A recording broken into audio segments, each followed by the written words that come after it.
Welcome back to Whence Came You, a Masonic podcast featuring research papers and discussions related to Freemasonry.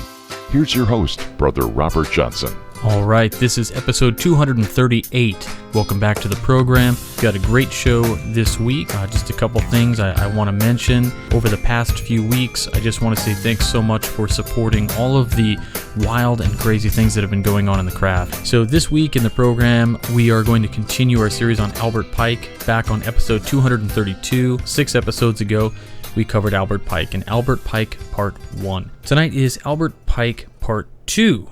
So we'll get into that paper very shortly. First, we do need to mention our show sponsors, Brothers Blend Coffee. So if you like coffee, please check out Brothers Blend Coffee. They are out of Montgomery Lodge in Milford, Massachusetts. It is a charity that acts as a fundraiser to support the charitable causes, activities, and maintenance of the lodge in Milford, of course, Montgomery Lodge. This coffee comes in 3 flavors: Tyler's Cup, Harmony Roast, and Adonirum's Brew, ranging from smooth to medium to robust in flavors. Junior wardens and Masonic caterers can get a sweet discount too if you go ahead and contact them. And you can contact them at sales@brothersblendcoffee.com. If you can't remember that, just go to brothersblendcoffee.com and you'll see the email address. The coffee's really good. I love it. I use it every day. We're talking about 12 ounces for $10.69. It's pre-ground for you. Each bag is $3.99 to ship. So if you get 4 to 6 bags, it's $11.99. You save quite a bit on shipping the more you buy.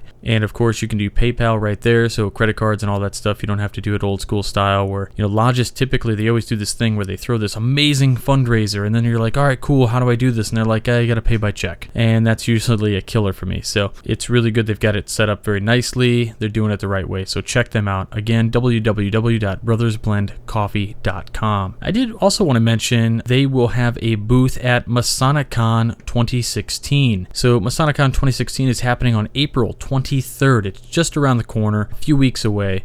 It's going to be in Rhode Island / Massachusetts. It'll be on Saturday. It's 9 to 5 at Ezekiel Bates Lodge, AF and AM. And it's going to be a great event. They have some amazing speakers. They have a ton of vendors. It's going to be worth it alone. So check that out if you can get out there. Some of the famous names up there, they have Perry, Walter. That's Scott Walter, the guy who wrote the books about the Hooked X and the Templars in America. And he had a show on history. Well, he's a brother now, and he's one of the talkers. They're going to have Ryan Flynn. They've got Greg Kaminsky, great friend Greg Kaminsky. Several other people will be there speaking. So again, check it out. Before we go ahead and get started, I did want to mention we have a updated presentation schedule.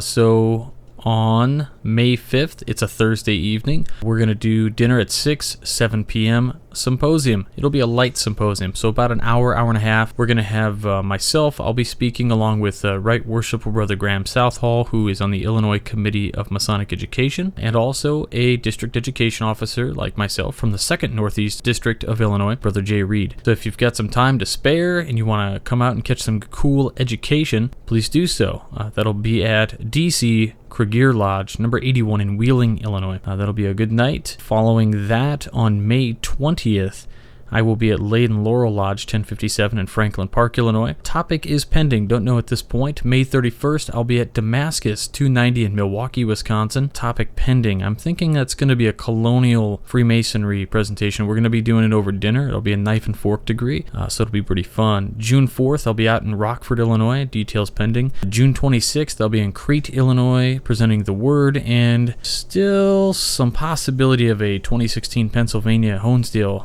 presentation. Not sure yet. That may be off the table. We don't know yet, so we'll find out though. So with that, let's get right into this week's awesome paper about Albert Pike. Albert Pike, Part 2, by Unknown. Albert Pike found Freemasonry in a log cabin and left it in a temple. He was the master genius of Masonry in America, both as a scholar and artist. No other mind of equal power ever toiled so long in the service of the craft in the New World. No other has left a nobler fame in our annals. A great American and a great Mason, the life of Albert Pike is part of the romance of his country. Outside the craft, he was known as a poet, a journalist, soldier, jurist, orator, and his ability in so many fields fills one with amazement. Apart from the chief work of his life in Masonry, he merits honor as a philosopher, a scholar. Indeed, he was one of the richest minds of his age, resembling the sages of the ancient world in his appearance and in the quality of his mind. Those who do not know Masonry often think of him as a man whom history passed by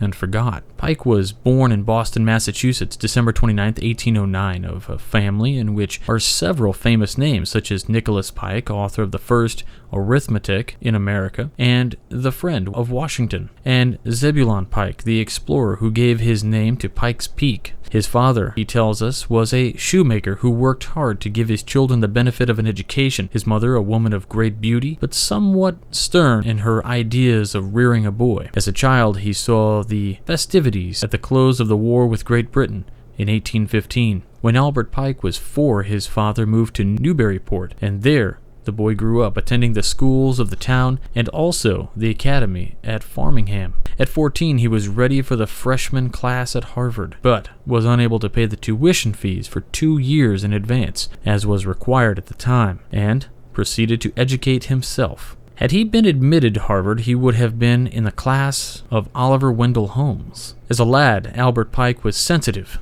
high-strung, conscious of power, very shy, and easily depressed, but ambitious and determined to make his place in the world. Always a poet, while teaching school at Fairhaven, he wrote a series of poems called Hymns to the Gods, which he afterward revised and sent to Christopher North, editor of Blackwood's Magazine, at Edinburgh, receiving in reply a letter hailing him as a truly great poet. Had Pike given himself altogether to poetry, he would have been one of the greatest American poets, but he seemed not to care for such a fame, but only for the joy, and sometimes the pain of writing. Indeed, the real story of his inner life may be traced in his poems, a volume of which was published as early as 1813, in honor of which event his friends gave him a reception. In a poem called Phantasma, he pictures himself at that time as a pale-faced boy, wasted by much study, reciting his poems to a crowded room. As his lips move, his eyes are fastened to the lovely face and starry eyes of a girl to whom he dared not tell his love, because she was rich and he was poor. No doubt this helpless love had much to do with his leaving New England to seek his fortune in the West. Anyway, it made him so sore of heart that the word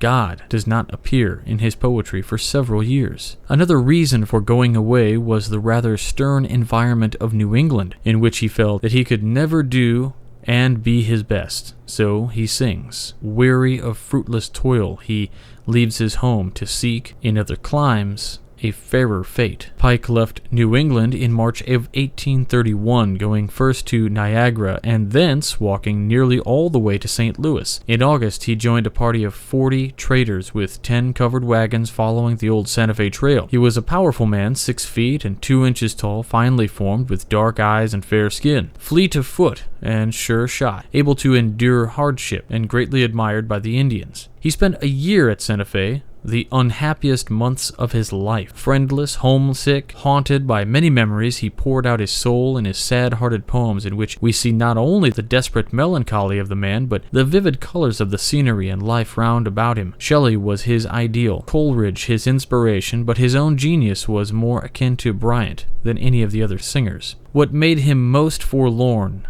is told in such lines as these, quote, "Friends washed off by life's ebbing tide, like sands upon the shifting coasts, the soul's first love another's bride, and other melancholy though."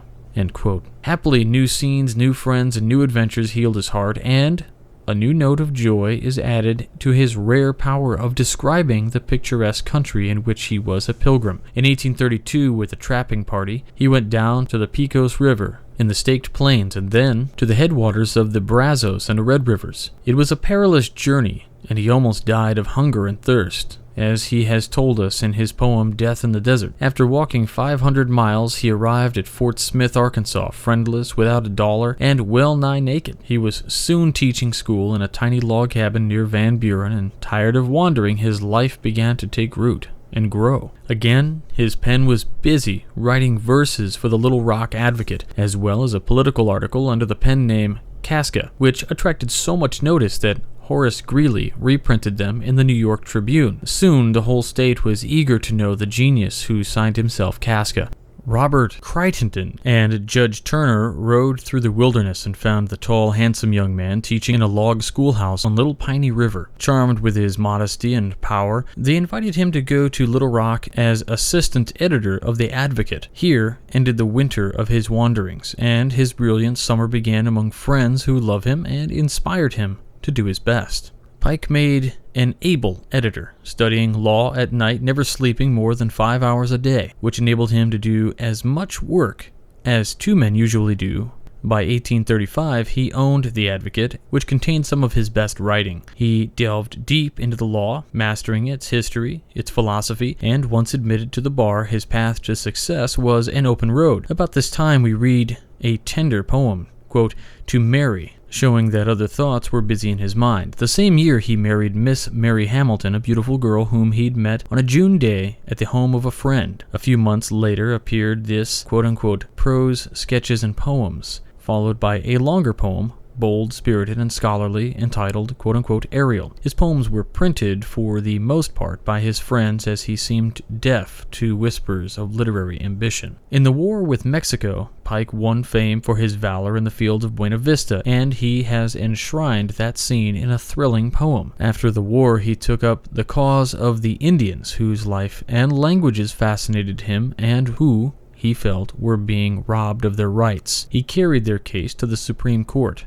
to whose bar he was admitted in 1849, along with Abraham Lincoln and Hannibal Hamlin. His speech in the case of the Senate award to the Choctaws and famous Webster passing high eulogy upon it. Judged by any test, Pike was a great orator, uniting learning with practical acumen, grace with power, and the imperious magnetism which only genius can command. Pike was made a Master Mason in Western Star Lodge No. 1 in Little Rock, Arkansas, July 1850, and the symbolism of the craft fascinated him from the first, both as the poet and scholar. Everywhere he saw suggestions, dim intimations, half-revealed and half-concealed ideas which could not have had their origin among the common craft masons of old. He set himself to the study of the order, his enthusiasm keeping pace with his curiosity in search of the real origin and meaning of its symbols. At last he found that Freemasonry in the ancient great mysteries is the ancient great mysteries in disguise. Its simple emblems, the repository of the highest wisdom of the ancient world, to rescue and expound which became more and more his desire and passion. Here his words, quote, "It began to shape itself to my intellectual vision into something imposing and majestic, solemnly mysterious and grand. It seemed to me like the pyramids in the grandeur and loneliness in whose yet undiscovered chambers may be hidden. For the enlightenment of the coming generations, the sacred books of the Egyptians, so long lost in the world, like the Sphinx, half buried in the sands. In essence, Freemasonry is more ancient than any of the world's living religions, so I came at last to see that its symbolism is its soul." End quote.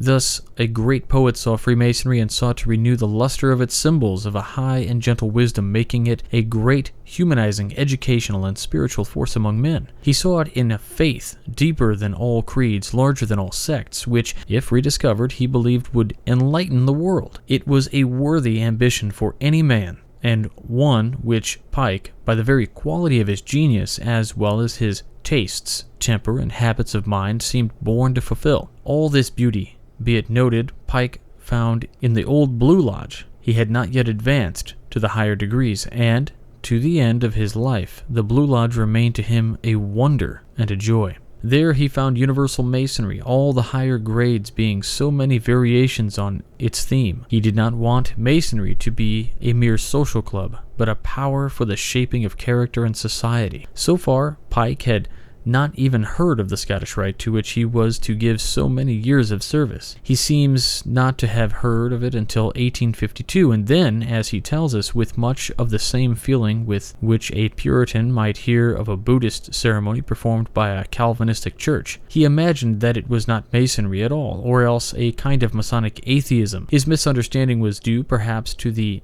bitter rivalry of rites which then prevailed, and which he did so much to heal. At length, he saw that Masonry was one, though its rites are many, and he studied the Scottish Rite, its origin, history, and such ritual as it had at that time, which was rather crude and chaotic, but sufficient to reveal its worth and promise. The Scottish appeared in America in 1801 at Charleston, South Carolina, derived from a Supreme Council constituted in Berlin in 1786. For its authority it had, in manuscript, a grand constitution framed by the Prussian body, a document which Pike afterwards defended so ably, though toward the end of his life he was led by facts brought out by Gould and others to modify his earlier position. The council so established had no subordinate bodies at first, and never very many. In fact, until 1855, a very natural result in a country which, besides having masonry of its own, regarded the rite as heresy.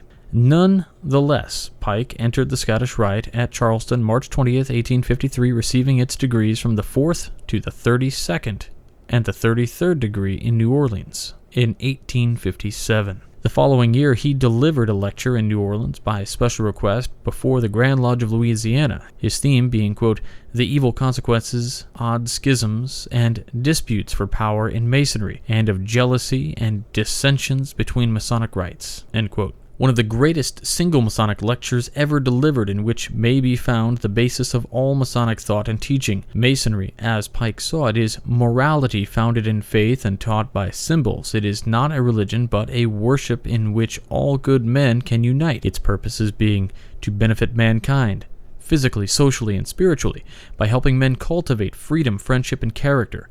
To that end, beyond the facts of faith, the reality of God, the moral law, and the hope of immortality, it does not go. One is not surprised to learn that Pike was made a sovereign Grand Commander of the Scottish Rite Southern Jurisdiction in 1859. He at once began to recast the rite, rewriting its rituals, reshaping its degrees, some of which existed only in skeleton, and then clothing them in robes of beauty. To this task he brought all his learning as a scholar, his insight as a poet, and his enthusiasm as a Mason. He lived in Little Rock in a stately home overlooking the city, where he kept his vast library and did his work. In the same year, 1859, he was reported dead by mistake, and had the opportunity of reading many eulogies written in his memory. When the mistake was known, his friends celebrated his quote-unquote return from Hades, as it was called, by a festival. Alas, then came the measureless woe of civil war, and Pike cast his lot with the South, and was placed in command of the Indian Territory. Against his protest, the Indian regiments were ordered from the territory and took part in the Battle of Elkhorn. The battle was a disaster, and some atrocities by Indian troops, who he was unable to restrain, caused criticism. Later, when the Union Army attacked Little Rock,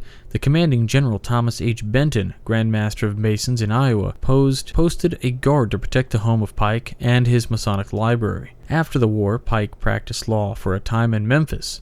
In 1868, he moved to Alexandria, Virginia, and in 1870 to Washington. Again, he took up the labors in behalf of Masonry, revising its rituals and writing those noble lectures into which he gathered the wisdom of the ages, as though his mind were a great dome which caught the echoes of thousands of thinkers. By 1871, the Scottish Rite was influential and widely diffused, due in part to the energy and genius of its commander. In the same year, he published Morals and Dogma, a huge manual for the instruction of the Rite, as much a compilation as a composition, able but ill-arranged, which remains to this day a monument of learning. It ought to be revised, rearranged, and re-edited, since it is too valuable to be left in so cumbersome of a form, containing as it does much of the best Masonic thinking and writing in our literature. It is studded with flashing insights and memorable sayings, as, for example, quote, a man is accountable for the uprightness of his doctrine, but not for the righteous of it. The free country, where intellect and genius rule, will endure. Where they serve and other influences govern, its life is short. When the stage begins to feed part of the people, it prepares all to be slaves. Deeds are greater than words. They have a life, mute but undeniable, and they grow. The people, the emptiness of time. Nothing is really small. Every bird that flies carries a thread of the infinite in its claws. Sorrow is the dog of that unknown shepherd who guides the flock of men. Life has its ills, but it is not all evil. If life is worthless, so is immortality. Our business is not to be better than others, but to be better than ourselves. End quote. For all his strength and learning, Pike was ever a sensitive, beauty-loving soul, touched by the brevity and sadness of life which breathe in his poems. His best-known poem, but by no means his greatest, was written in 1872 entitled Every Year, in which this note of melancholy is heard. Quote, "Life is a count of losses. Every year for the weak are heavier crosses. Every year lost springs with sobs replying unto weary autumn's sighing. While those we love are dying, every year to the past go more dead faces. Every year as the loved leave vacant places. Every year, everywhere, the sad eyes meet us. In the evening dusk they greet us, and to come to them entreat us. Every year. But the truer life draws nigher. Every year, and the morning star climbs higher. Every year, earth's hold on us grows slighter, and the heavy burden lighter, and the dawn immortal brighter. Every year, death often pressed the cup of sorrow to his lips." End quote. 3 of his children died in infancy. His first son drowned. His second, an officer, was killed in battle. His eldest daughter died in 1869, and the death of his wife was the theme of a melting poem. Quote, "The Widowed Heart." His tributes to his friends in the fraternity as one by one they passed away were memorable for their tenderness and simple faith. Nothing could shake his childlike trust in the veiled kindness of the Father of men. And despite many clouds, hope still with purple flushed his sky. In his lonely later years, Pike betook himself more and more to his studies, building a city of the mind for inward consolation and shelter. He mastered many languages: Sanskrit, Hebrew, Old Sumerian, Persian, seeking what each had to tell of beauty in manuscript volumes, to tell of the beauty and of truth. He left in the library of the House of the Temple 15 large manuscript volumes, translations of the sacred books of the East, all written with an old-fashioned quill in a tiny flowing hand without blot or erasure. There he held court and received his friends amid the birds and flowers he loved so well. He was companionable, abounding in friendship, brilliant in conversation, his long white hair lending him an air of majesty, his face blushing like a child at merited praise, simple, kindly, lovable. So death found him in April of 1891, fulfilling his own lines written as a boy. "So I, who sing, shall die, worn thin and pale by care and sorrow, and fainting with a soft unconscious sigh, bid unto this poor body that I borrow a long goodbye, tomorrow to enjoy, I hope, eternal spring and high, beyond the sky." So passed Pike. No purer, nobler man had stood at the altar of Freemasonry or left his story in our traditions. He was the most eminent Mason in the world, alike for his high rank, his high culture, and his enduring service. Nor will our craft ever permit to grow dim the memory of the stately, wise, and gracious teacher, a Mason to whom the world was a temple, a poet to whom the world was a song. All right, fascinating piece, beautifully written, pleasure to read. I hope you guys all enjoyed that, and right now we're going to go into this week's Masonic Minute with illustrious brother Stephen L. Harrison.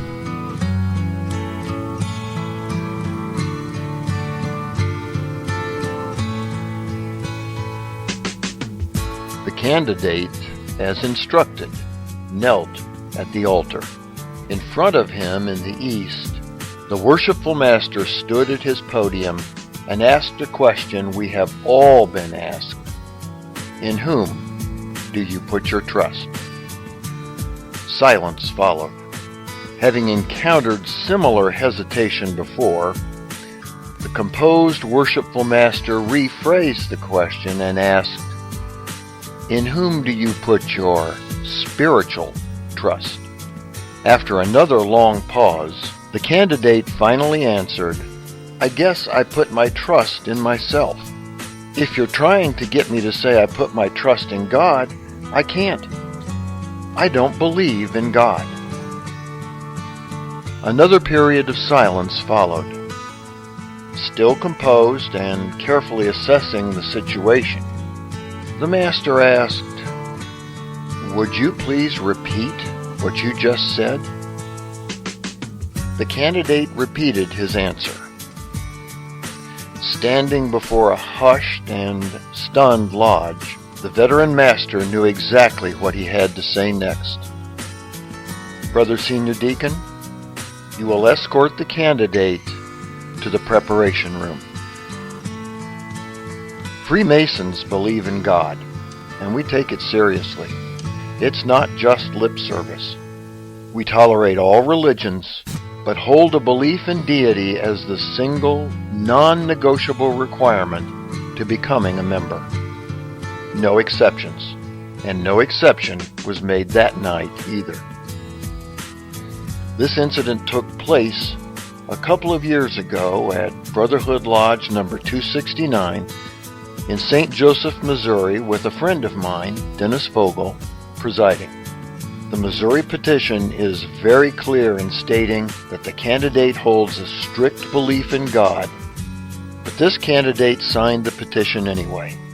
The investigating committee had covered the issue of belief in God with the candidate, and the candidate very skillfully crafted a satisfactory answer. The question in Lodge, however, in whom do you put your trust, doesn't leave a lot of wiggle room, as the candidate discovered. For the Whence Came You podcast, this is Steve Harrison with the Masonic Minute. Always enjoy listening to those segments. If you haven't had a chance, head on over to our YouTube channel, or you can head on over to Stephen L. Harrison's YouTube channel and download the videos that go along with these. He takes a lot of time and puts them together, and he records these and he sends them to me, and all I do is put them in the show. He does so much work, and we appreciate it so much. We couldn't do this show without Brother Stephen L. Harrison. And if you can get a chance, please do check out our bookstore on the wcypodcast.com, where we don't sell the books. I just have hot links to Amazon, but you can pick up a couple of Steve's books there. Two of my favorite books I've ever read, Freemasonry, Tales from the Craft, and also Freemasonry at Oak Island. Two amazing books, lots of research. They will inspire you to write, to ponder, and to wonder about all things Masonic. So now's the time of the program where normally we would do a famous Freemason. However, we just covered the most famous Freemason ever. So we're going to forego that this week, and next week we will be back with Frater O. Conversation will be pending. We'll see what we're going to talk about next week. It's always a great topic. If you have suggestions, please go ahead and put them on Frater O's Facebook page or on the Whence Came You page. And with that, we're going to wrap up the show. So I hope you guys really enjoyed the program. If you do enjoy it, please consider heading on over to wcypodcast.com, click on support the show, and consider doing some shopping at On It Labs or freemasonryart.com and using your promo code WCY. That'll get you 10% off at both places, and that usually takes care of the shipping. Some great things that you can do with that stuff. In addition to that, consider going on to the PayPal there and making a donation to the show, which goes right into the show's account, and it pays for the hosting of this show. So whether you decide to donate 50 cents or $5 or whatever you want to donate, we really appreciate it. Again, it all goes back into this program. Please don't forget to check out the Midnight Freemasons, publishing 3 articles every week, Mondays, Wednesdays, and Fridays, and the Masonic Roundtable, another show that we're doing, and that comes out live every Tuesday at 10/9 Central. We're sure to have some great guests every week, and if we don't have a guest, we've got killer topics, and we have so much fun interacting with everybody live through social media, so please do check that out when you get a chance. It is also an audio podcast, just like this show, so you can subscribe on iTunes. And speaking of iTunes, if you have a minute, please consider leaving us a rating in iTunes. So under the Whence Came You podcast, submit a review, whether you give me 1 star or 5 stars or whatever. It helps us move the show in a better direction all the time. So the more feedback we get, the better we can do. I could put out 300 podcasts and they can all be garbage, but if you guys never tell me, we won't be able to make it better. So we need that feedback. So if you like certain things, let me know. If you hate certain things, let me know. And don't be afraid to just toss it up on the Facebook page, because nobody there is going to argue about it. I'm not going to argue with you. If you don't like something on the show, or you think something was wild and crazy and you didn't want to see that again, or whatever it is, just let me know. It's totally fine. Everybody has an opinion, and I respect that. So please do that. Give me some feedback. Let us know what we can do better. This is, after all, funded by you. You guys push the direction of the show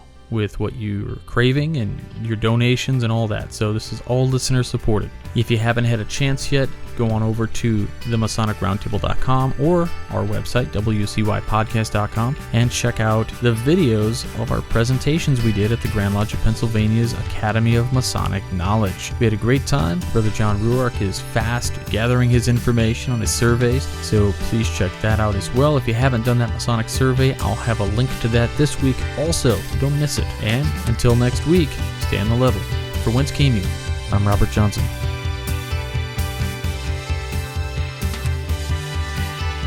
You've been listening to Whence Came You, a Masonic podcast featuring research papers and discussions related to Freemasonry with your host, Brother Robert Johnson. Be sure to join us for our next edition.